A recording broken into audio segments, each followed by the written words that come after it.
So the next event has started, and as always, Maple gives zero F's about what the developers make their event out to be. The preliminary has started, and so essentially you can attack other people, you can disrupt them while your whole goal is to attack these monsters, and yeah, you get buffs and debuffs as it goes around, but it amazes me how Maple just stumbles into everything. Like, she just going around is like, ooh, what is this? Oh, I have a problem. Somehow she stumbles into a solution. And of course, to everyone else's amazement, it's like, oh, that's Maple. I mean, here's the event and she somehow stumbles with a flower that attracts monsters, which should be like, oh man, that's a problem for most people. But no, Maple's basically like the mini boss herself. So all these monsters come after her, oh, no problem. She could just use all these powers she has and just curb stomp everything. Oh, and then a monster eats her. Oh, no problem. Somehow she controls it from its mouth. I don't even know how that's possible. I don't even know how that's, I mean, it was hilarious to literally see her able to tell the alligator to roll around by her just twisting. Hilarious. But it was just like, how is this possible? And even the developers like, yeah, we made sure not to give it a stomach this time. Probably should have, because she's just stuck in his mouth and somehow is able to control it and shoot lasers, basically shooting lasers out of this alligator's mouth. And it totally ruins the fight with Mii. And it's actually hilarious. It was very funny. It was very funny. Like, look at this. She just like, oh, it's just, I'm just in this mouth and you can tell it where to go. And you know, it's just, all I have to do is just point my laser. And so I'm just running around shooting things. What? There's no way that I would have thought of something like this. Like, oh, somehow being fluffy inside the alligator's mouth, I can control its movements and its brain and everything, tell it wherever to go, and it's basically an extension of my own body. Yeah, that's exactly what I thought was going to happen in this event. But a very cool moment did happen in here. Two actually cool moments did happen in this episode. Literally seeing Mii become fire itself was amazing. It's actually really cool how she's able to bond with her creature, the Phoenix, and then literally she is fire. And she just flames herself like she's the Human Torch and just said flame on and just gonna attack someone. So that was actually really, actually something that was different. I was not expecting that. And it was actually pretty cool. I'm sure that if she somehow fought Maple, it wouldn't even be a deal. It was like, oh, fire? Okay. No big, fine, whatever.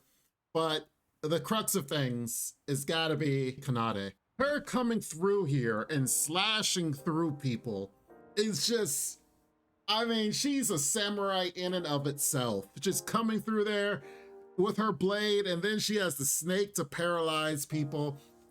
And she's moving so quick, they're like, what in the world's happening? Man, now that is a true warrior in this event. And every time she is on the screen, it makes the moment, fight sequence, whatever, that much cooler. Because it was only a couple episodes ago that she went to get her pet and she had to find a way to actually beat the snake monster. And at first it was like, okay, she's going in there, she's trying to like high speed, do attacks and stuff.